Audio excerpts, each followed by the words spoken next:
Before we dive in, viewer discretion is advised. This content. What happens when you push a saint?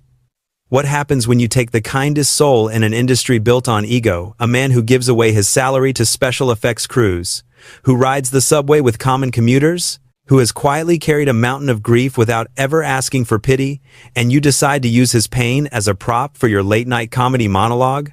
We are told that Keanu Reeves is the internet's boyfriend. We are told he is a Zen master, a being of pure light who exists above the petty squabbles of celebrity culture. We have seen him be gracious to fans, humble to reporters, and infinitely patient with the absurdity of fame. We have convinced ourselves that because he is kind, he is harmless. We have mistaken his silence for weakness. But what the world forgets, and what Stephen Colbert was about to learn in the most excruciating way possible, is that Keanu Reeves is not just a nice guy. He is a man who has walked through hell. He is a man who has buried a child, buried a soulmate, and stood by his sister's bedside through a decade of leukemia. His kindness is not a default setting, it is a discipline. It is a fortress he built to keep the darkness at bay. And on a cold Tuesday night in the Ed Sullivan Theater, Stephen Colbert decided to lay siege to that fortress. He thought he was interviewing an actor. He thought he was going to get a viral clip of sad Keanu to boost his flagging ratings. Instead, he woke up a dormant volcano. This is the story of the broadcast that changed late-night television forever. This is the moment the laughter died and the nicest man in Hollywood showed the world that even angels carry swords. The Ed Sullivan Theater is a cathedral of comedy, a place where legends are made and egos are polished until they shine like diamonds.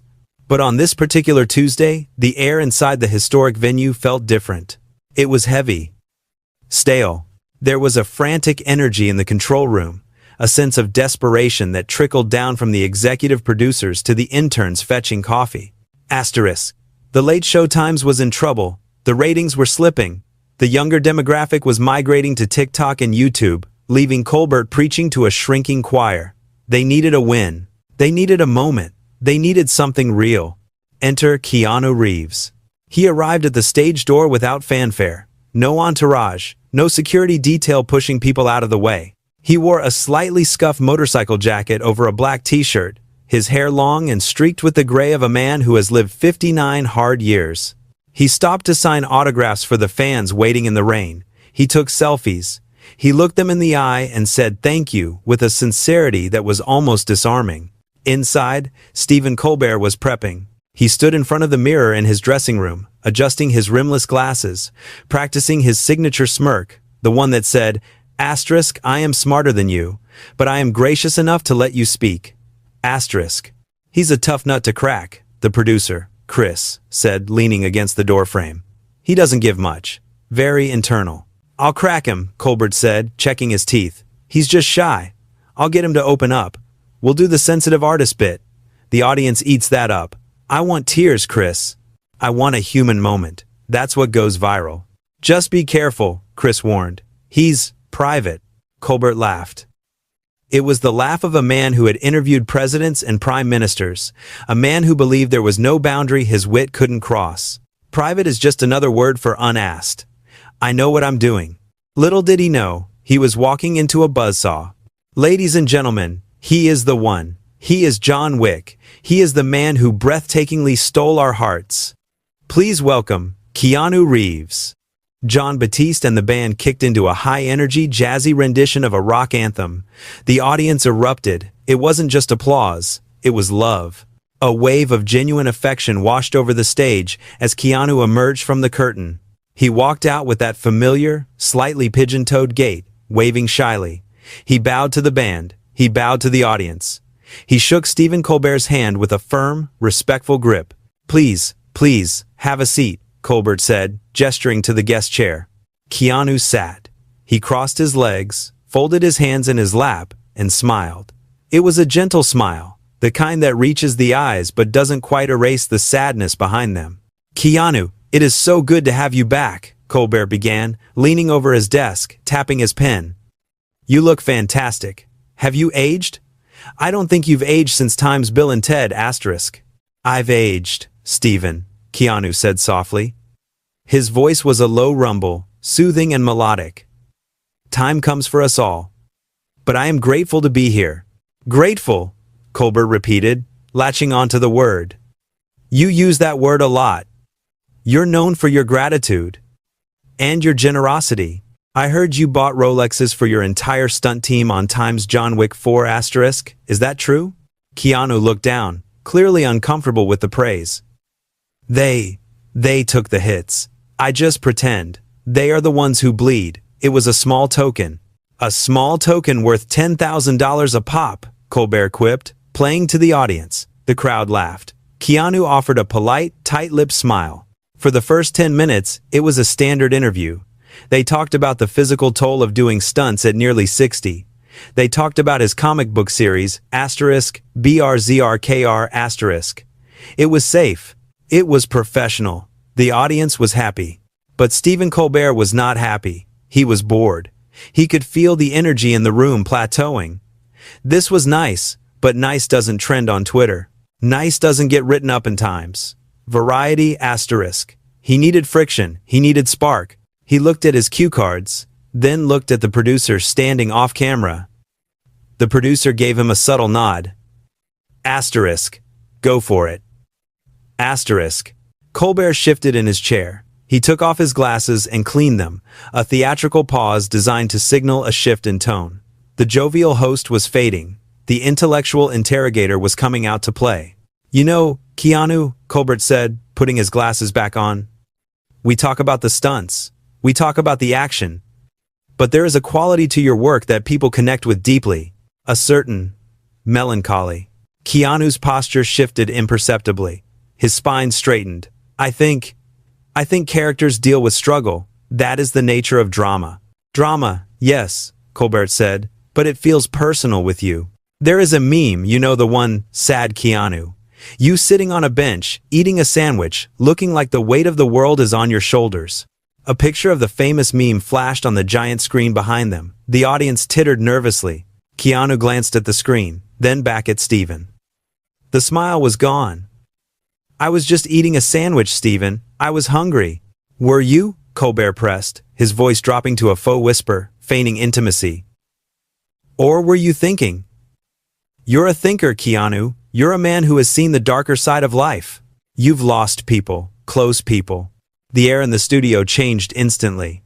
It went from a talk show to an interrogation room. Bringing up the sad Keanu meme was one thing. Connecting it explicitly to his dead loved ones was a breach of the unwritten contract of celebrity interviews. Keanu blinked. His hands, previously relaxed, clasped together tightly. I have lost people, he said quietly. We all have. But not like you, Colbert pushed. Your daughter. Your partner, Jennifer. Your best friend, River. That is a lot of ghosts to carry around, Keanu. Do you think that pain is what makes you such a compelling action hero? Is John Wick just you, grieving with a gun? The silence in the Ed Sullivan Theater was absolute. You could hear the hum of the lighting rig. You could hear the breathing of the person sitting next to you. Keanu Reeves stared at Stephen Colbert. For a long moment, he didn't speak. He seemed to be processing the question, or perhaps processing the audacity of it. John Wick is a character, Keanu said finally. His voice was devoid of warmth now. It was flat. He is a construct. He is not me. But you channel it, don't you? Colbert insisted. He wasn't reading the room. He was chasing the Emmy. He wanted the breakdown. He wanted the tear rolling down the cheek. You channel that loss. When we see John Wick mourning his wife, we aren't seeing acting, are we? We are seeing Keanu Reeves mourning Jennifer Syme. It was a low blow. It was a name that had not been spoken on live television in years. It was a grave that Keanu had tended to in private for 2 decades. Keanu turned his head. He looked out into the darkness of the studio audience, as if looking for an exit. When he looked back, the nice guy mask was beginning to crack. Underneath, something harder was visible. Stephen, Keanu said, I don't think this is what we should be talking about. Why not? Colbert asked, spreading his hands. It's human. It's real. People love you because you're real. Why hide it? Why not share that burden? Isn't it exhausting being the stoic hero all the time? Don't you just want to let it out? I share my work, Keanu said. My life? My memories. Those are mine. Are they? Colbert challenged. You're a public figure, Keanu. Your life belongs to the culture to some extent. That photo on the bench? That belongs to the internet. Your grief. It's become a symbol. Doesn't that make you feel, I don't know, validated? Validated? Keanu repeated the word as if it tasted like ash. Yes. Like your pain has a purpose. Like it's content. Asterisk. Content? Asterisk. The word hung in the air like a foul smell. Keanu Reeves is a man who famously never loses his temper. There are no videos of him screaming at paparazzi. There are no stories of him throwing phones at assistants. But in that moment, something shifted in his eyes. The pupils seemed to dilate. The stillness of his body went from relaxed to rigid, the stillness of a predator before the strike. My pain is not content, Stephen, Keanu whispered. It is if you monetize it, Colbert countered, thinking he was making a brilliant point about the nature of art. You put it in the movies. We buy the tickets. Transaction complete. I'm just asking you to be honest about the transaction. Colbert leaned back, looking satisfied. He thought he had cornered him. He thought he had trapped the philosopher-actor in a logical paradox. He didn't realize he had just pulled the pin on a grenade. Honest, Keanu said. He uncrossed his legs. He placed both feet flat on the floor. He leaned forward, mirroring Colbert's posture, invading the host's personal space. You want honesty, Keanu stated. It wasn't a question. I think the audience deserves it, Colbert said, glancing at the crowd, expecting applause. There was none. The audience was uncomfortable. They felt like voyeurs watching a car crash. They loved Keanu. They didn't want to see him dissected. You are asking me, Keanu said, his voice gaining a sudden, terrifying clarity, if I use the death of my child to sell movie tickets? Colbert faltered for a microsecond. The phrasing was brutal. Well, I wouldn't put it that crudely. I'm asking if art is therapy. No, Keanu cut him off. You asked if it was a transaction. Metaphorically, Colbert backpedaled, sensing the danger but unable to stop his own arrogance. I'm saying that you have turned tragedy into a brand. And I'm asking, does the brand ever get heavy? A brand, Keanu said. He looked down at his hands, hands that had held dying friends, hands that had carried coffins. You think my life is a brand? I think we make brands out of everything, Colbert pontificated, falling back on his intellectual safety net. It's a commentary on society, Keanu. I'm not attacking you. I'm analyzing the phenomenon of Keanu Reeves. You're the sad monk of Hollywood. I'm just asking. Is the monk real, or is he just wearing the robes because it sells? This was it. The point of no return. Colbert had accused him of being a fraud. He had accused the most authentic man in the industry of performing his own grief for profit. Keanu looked at the producer. He looked at the band leader, John Batiste, who had stopped smiling and was looking down at his melodica. Then, Keanu looked at Stephen Colbert. For years, people have wondered what John Wick would look like if he was a real person. Not the assassin with the gun, but the man of sheer focus, commitment, and sheer will. In that moment, the audience saw him. Keanu didn't shout. He didn't flip the table. He didn't storm off. He did something far more unnerving. He became absolutely, terrifyingly quiet. Stephen, Keanu said. The name sounded like a curse. Yes? Colbert asked, his smirk faltering. Do you know why I take the subway? Keanu asked. The question seemed random, off topic. Because you're down to earth? Colbert guessed. No, Keanu said. I take it because when I sit there, no one is asking me to perform. No one is asking me to sell them something. We are just people, going home, tired, hoping to make it to tomorrow. He paused. You have forgotten what that feels like, haven't you? Colbert laughed nervously. I take the subway sometimes? No, Keanu said. You take a photo on the subway. That is different. Okay, shots fired, Colbert joked, trying to lighten the mood. But let's not get distracted. We are talking about you, Keanu interrupted. You want to analyze. Let us analyze. Keanu leaned in further. The distance between their faces was uncomfortable. You invite people here, Keanu said, his voice soft, steady, and sharp as a razor. You invite them to sit in this chair. You offer them water. You make them smile. And then, you look for the cracks. You look for the wound. And when you find it, You don't offer a bandage. You stick your finger in it, and you twist it. I am an interviewer, Colbert defended himself, his voice rising. I explore the human condition. You exploit the human condition, Keanu corrected. You mine it. You dig for gold in other people's graveyards. That is unfair, Colbert snapped. I am a comedian. I am a satirist. I speak truth to power. I have no power here, Stephen, Keanu said. I am a guest in your house. I trusted you to be a host. But you are not a host. Then what am I? Colbert challenged, his ego fully engaged now. He was angry. He was the smartest man in the room, and he wasn't going to let this actor lecture him on morality. If I'm such a monster, Keanu, what does that make me? The studio held its breath. The silence was deafening. This was the cliff edge. Colbert had issued the challenge. He thought he could outwit Keanu. He thought he could spin whatever answer came next into a joke. But Keanu Reeves wasn't joking. The question hung in the air like a guillotine blade waiting to drop. Asterisk. If I'm such a monster, Keanu, what does that make me? Asterisk. Stephen Colbert leaned back, his signature smirk returning.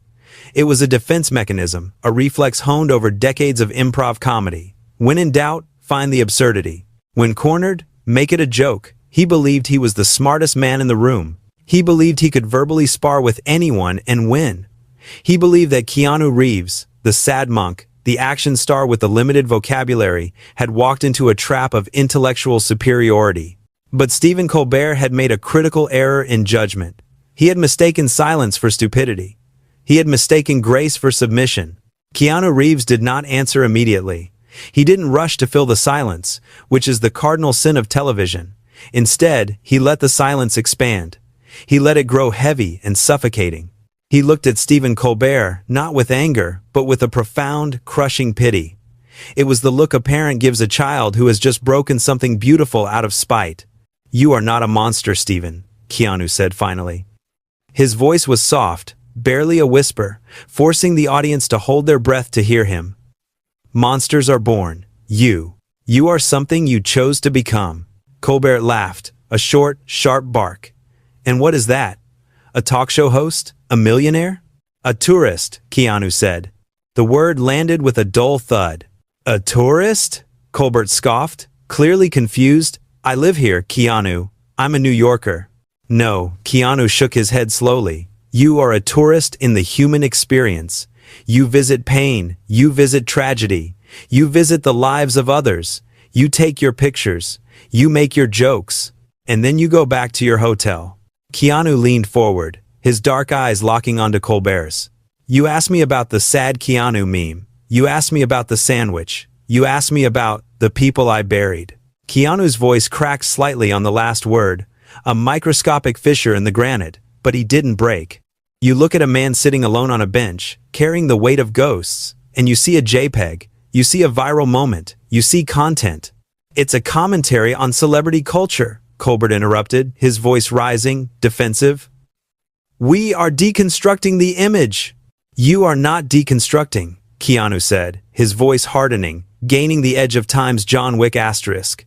You are consuming. You are a vampire, Stephen. But instead of blood, you drink dignity. The audience was frozen. This wasn't a celebrity roast. This wasn't a scripted bit. This was a soul-flaying. John Batiste, the bandleader known for his infectious joy, was staring at the floor, his hands resting motionless on the keys of his piano. He knew, as everyone in the room knew, that they were witnessing a murder, not of a body, but of a career. That is a bit dramatic, don't you think? Colbert tried to pivot, tried to find the funny. I drink dignity? Is that a line from your new comic book? It sounds very goth. Keanu didn't blink. He didn't smile. You laugh, Keanu said. That is your shield. You laugh because if you stopped laughing, you would have to feel what the rest of us feel. You would have to feel the silence. And you are terrified of the silence, aren't you? Colbert stopped smiling. The mask slipped. For a fraction of a second, the camera caught the look of genuine fear in the host's eyes. He had lost control. The guest was no longer the guest. He was the judge. I bring joy to millions of people, Colbert said, his voice losing its theatrical boom. I make people forget their troubles for an hour. That is noble work. Distraction is not joy, Keanu corrected him gently. And mocking the grief of a father is not noble. The mention of father hit the room like a physical blow. Keanu rarely spoke of the child he lost. To hear him invoke that title, in this context, was devastating. "I didn't mock," Colbert stammered. "I just asked if it fueled your art." "You asked if I sold her memory for a ticket price," Keanu said. The temperature in the room seemed to drop 10 degrees. "You asked if my grief was a brand. You tried to turn the empty chair at my table into a prop for your monologue." Keanu stood up. He didn't rush. He buttoned his jacket with deliberate, agonizing slowness. "I think we are done here," Keanu said. "Sit down, Keanu," Colbert said, panic creeping into his voice. "We have 2 more segments. We haven't done the Colbert questionnaire. We have to pay the bills." "You have paid them," Keanu said, looking down at the host. "You paid them with your soul. I hope the exchange rate was favorable." "Keanu, wait," Colbert stood up, trying to regain the physical high ground. "You can't just walk off. This is live TV. Be a professional." "A professional?" Keanu paused. He looked at the cameras, then back at Colbert. He seemed to be weighing something in his mind, deciding whether to leave the man with a shred of dignity or to burn the house down completely. He chose the fire. "You want to know the difference between us, Stephen?" Keanu asked. "Tell me," Colbert challenged, desperate for a final quip, a final chance to turn the tables. "Tell me the difference between the sad monk and the court jester." Keanu Reeves took one step closer. He looked Stephen Colbert up and down, as if inspecting a suit that didn't quite fit. Then, he delivered the sentence that would be replayed on YouTube until the end of time. The sentence that would end the era of ironic detachment in late-night television. Asterisk, asterisk. "The difference is that I would trade every movie, every dollar, and every second of fame just to have one more ordinary day with the people I lost. While you would trade your own mother's funeral for a higher Nielsen rating." Asterisk, asterisk. The silence that followed was not empty, it was heavy, it was crushing. It was the sound of a truth so brutal that it sucked the air out of the lungs of 400 people simultaneously. Colbert opened his mouth, but no sound came out. He looked like a fish, gasping on a dock. His wit, his intellect, his writers, nothing could save him from the absolute devastation of that statement. Because everyone in that room, deep down, feared it was true. Keanu didn't wait for a response. He turned his back on the host. He walked over to the band. He stopped in front of John Batiste. He reached out and shook the musician's hand, bowing his head slightly in a gesture of genuine respect. "Thank you for the music," Keanu said softly, his voice picked up by the boom mics. "Keep playing. The world needs the music." Then, he walked to the edge of the stage. He didn't wave to the audience. He didn't offer a thumbs up. He simply walked down the stairs, past the cameras, past the stunned producers who were screaming into their headsets, and pushed open the exit door. The light from the street spilled in for a moment, a beam of reality cutting through the artificial haze of the studio, and then the door swung shut. Keanu Reeves was gone. Stephen Colbert was left standing alone on his stage. The band didn't play him out. The audience didn't clap. The applause signs were flashing frantically, blinking red in the darkness, but nobody obeyed them. The crowd just sat there, staring at the man in the suit, seeing him for the first time, not as a comedian, but as a vandal who had spray-painted over a masterpiece. We'll be right back," Colbert mumbled, his voice shaking. The feed cut to black. But the internet is forever. By the time the West Coast feed aired, the clip was already the #1 trending topic on Earth. Keanu ends Colbert was not just a hashtag, it was a global conversation. The reaction was swift and merciless. The sad Keanu meme, once a source of lighthearted amusement, was recontextualized overnight. It was no longer funny, it was tragic. And Stephen Colbert was the villain who had dared to laugh at it. Opinion pieces flooded the media. Asterisk, the death of irony. Asterisk, wrote Times. The Atlantic, asterisk, why we don't deserve Keanu Reeves. Asterisk, wrote Times. Rolling Stone, asterisk. The clip of Keanu's final sentence was analyzed by psychologists, sociologists, and crisis PR experts. They all agreed on one thing. You cannot recover from being called soulless by a saint. The ratings for Times, The Late Show Times cratered. The following night, the theater was half empty. Colbert tried to apologize, delivering a somber monologue about crossing lines and respecting boundaries, but it rang hollow. The audience had seen behind the curtain. They had seen the tourist Keanu had described. 2 weeks later, Stephen Colbert announced an indefinite hiatus to spend time with family and reflect. The show returned 6 months later, but it was never the same. The edge was gone. The arrogance was replaced by a nervous hesitation. The king had been dethroned. As for Keanu Reeves, he was spotted 3 days later in a park in Brooklyn. He was sitting on a bench, eating a sandwich. A fan approached him, phone in hand, trembling, asking for a selfie. Keanu looked up. He smiled. He wiped the crumbs from his beard. "Sure," he said. "What's your name?" He took the photo. He shook the fan's hand. He asked them about their day.